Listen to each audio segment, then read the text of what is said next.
리더가 타인을 무조건 신뢰하잖아요. 그런 리더는 그냥 호구가 될 뿐입니다. 좋은 사람으로 사는 것과 좋은 리더가 되는 것은 달라요. 좋은 리더는 왜 좋은 리더냐? 옳고 그름을 판단하는 힘을 갖고 있기 때문에 좋은 리더인 겁니다. 꼬리에 꼬리는 구독 꼭 구독. 누구든 훌륭한 군주로 만들어줄 책. 으악. 기업분쟁연구소 소장이자 23년차 변호사인 조우성 저자가 쓴 책이 있어요. 리더는 하루에 100번 싸운다. 으악. 이 책에서 원전으로 삼고 있는 그 지혜의 원천으로 삼고 있는 책은 한비자입니다. 한비자가 전제한 군주는 이 플라톤이 얘기하는 그런 철인 군주가 아니에요. 지극히 평범한 능력을 가진 사람입니다. 여러분 생각해 보세요. 춘추 전국 시대에 나라들이 많았죠. 말 그대로 춘추 전국 시대에 얼마나 많은 나라가 있었어요. 그 많은 나라들 중에서 아주 유능하기 때문에 나라를 세운 사람도 있었겠지만 그런 사람은 1대 왕 한 명밖에 없고 그 이후에 2대, 3대, 4대, 5대 왕들은 다 뭐예요? 그냥 오로지 아버지가 왕이라서 왕이 된 사람들이에요. 그러니까 왕의 아들이라는 이유만으로 왕이 된 사람들이 훨씬 더 많은데, 자, 한비자는 이런 상황을 지극히 현실적으로 접근합니다. 능력이 떨어지는 사람도 군주가 되어 나라를 잘 다스리게 하려면 뭘 해야 될까?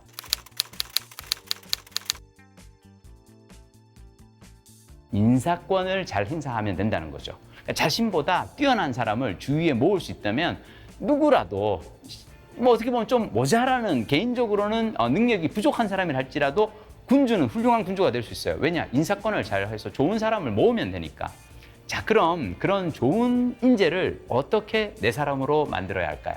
사람들의 욕망을 살펴야 합니다. 책에는 이런 대목이 나옵니다. 설득하려는 상대가 높은 명예를 원하는 사람인데 이익을 많이 얻을 수 있다고 설득한다면 비천하다고 여겨져 홀대받으면서 멀리 내쳐질 것이다. 설득하려는 상대가 이익을 중요하게 생각하는 사람인데 명예가 높아진다는 점으로 설득한다면 생각이 없고 현실의 어두운 자라고 보고 절대 받아들이지 않을 것이다. 와, 춘추전국 시대는 백가쟁명의 시대죠. 유가, 도가, 법가 다양한 전문가들이 통치술을 공부하고 왕에게 유세를 하러 다닙니다.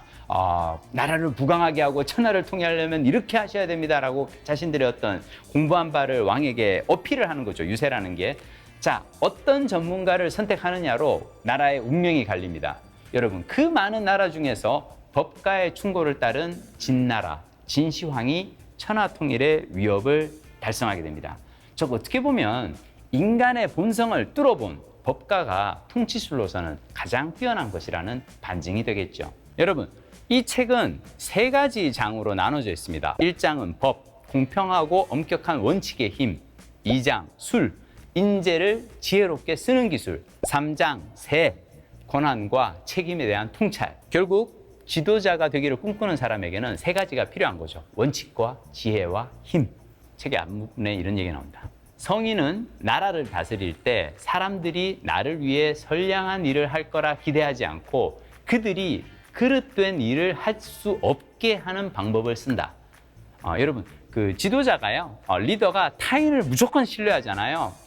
그런 리더는 그냥 호구가 될 뿐입니다. 좋은 사람으로 사는 것과 좋은 리더가 되는 것은 달라요. 좋은 리더는 왜 좋은 리더냐? 옳고 그름을 판단하는 힘을 갖고 있기 때문에 좋은 리더인 겁니다. 리더란 눈앞에 보이는 이익에 흔들리는 사람이 아니라 사물의 본질을 통찰하는 사람이어야 합니다.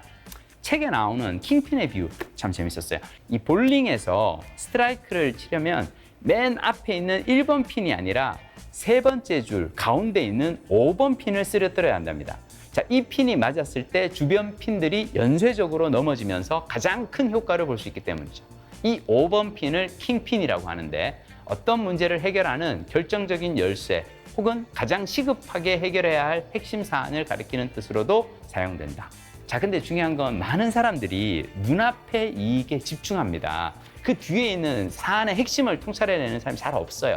이걸 통찰해내는 게 지도자라는 거죠. 어쩌면 그래서 다른 사람의 눈에 보이지 않는 목표를 향해 달리는 게 리더고요. 그래서 리더는 고독한지도 몰라요. 책의 마지막에는 이 리더가 꼭 알아야 할 궁극의 이치가 나옵니다. 한비작 관행편에 나오는 문구인데요. 천하에는 확실한 이치가 3가지 있다. 첫째, 지혜가 있더라도 공을 세울 수가 없는 경우가 있다. 둘째, 힘이 있더라도 들어 올릴 수 없는 경우가 있다. 셋째, 강하더라도 이길 수 없는 경우가 있다. 형세에 따라 얻을 수 없는 것도 있고 일에 따라 이룰 수 없는 것도 있다. 우와, 나이 쉰을 넘기고 얻은 깨달음인데요. 아무리 노력해도 세상에는 되지 않는 일도 있습니다. 어쩔 수 없어요. 그걸 받아들여야 해요. 그게 인생이에요. 물론 노력으로 모든 걸 얻을 수 있다는 믿음 중요하죠. 그런 믿음이 있어야 우리가 노력할 테니까. 근데 그것 또한 어떻게 보면 자칫 위험할 수 있어요. 때로는 뜻대로 되지 않는 일도 있다. 저는 이 책의 맨 마지막에 그 깨달음이 나오는 것도 저는 되게 재밌었다고 생각했고요. 리더는 하루에 100번 싸운다. 기업 컨설팅 전문 변호사가 23년간 실전 경험을 바탕으로 엮어낸 경영 전략서입니다. 그 바탕에는 동양고전 한비자가 있고요. 남과 하루 100번 싸우는 사람은 망할지도 몰라요. 손자병법에 그런 말 나와요. 10번 전쟁을 일으킨 왕은 나라를 망하게 하고 3번 전쟁을 일으킨 왕은 국군을 쇠하게 하고 1번 전쟁한 사람이 황제가 된다. 그러니까 천하를 통일한다는데 너무 자주 싸우는 것을 경계한 말이겠죠. 리더는 그 자신과 하루에 100번 싸워야 한다고 생각하고요. 나태해지려는 자신, 과욕을 일삼는 자신, 욕망에 치우치려는 자신, 그런 자신과 하루에 100번 싸우고 100번 이길 수 있다면 좋은 리더가 될 수 있을 거라고 생각합니다. 한비자는 자신의 통치수를 따르면 누구나 훌륭한 군주가 될 수 있다고 믿었어요. 저 역시 마찬가지입니다. 책의 충고를 따를 수 있다면 누구나 훌륭한 리더가 될 수 있고요. 좋은 리더가 되는 길은 책 속에 있습니다.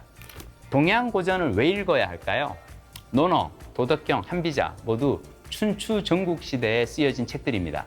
여러분, 평화로운 나날보다 싸움의 시기를 관통하며 사람은 자신의 본 모습을 드러냅니다. 역사상 가장 치열했던 전쟁의 시대, 춘추 전국시대는 인간의 다양한 본색을 드러낸 인생 대백과 사전이에요. 부강한 나라, 평화로운 세상을 꿈꾼다면 우리는 어쩌면 지금 이 순간 우리에게 필요한 지혜는 치열한 전쟁의 시대를 살았던 춘추 전국시대 제자백가의 사상이 아닐까 생각합니다. 여러분, 동양고전에서 2000년 전의 그 고전에서 오늘을 사는 지혜를 배워보면 어떨까요? 리더는 하루에 100번 싸운다. 오늘 꼬꼬덕에서 만난 책이었습니다. 고맙습니다.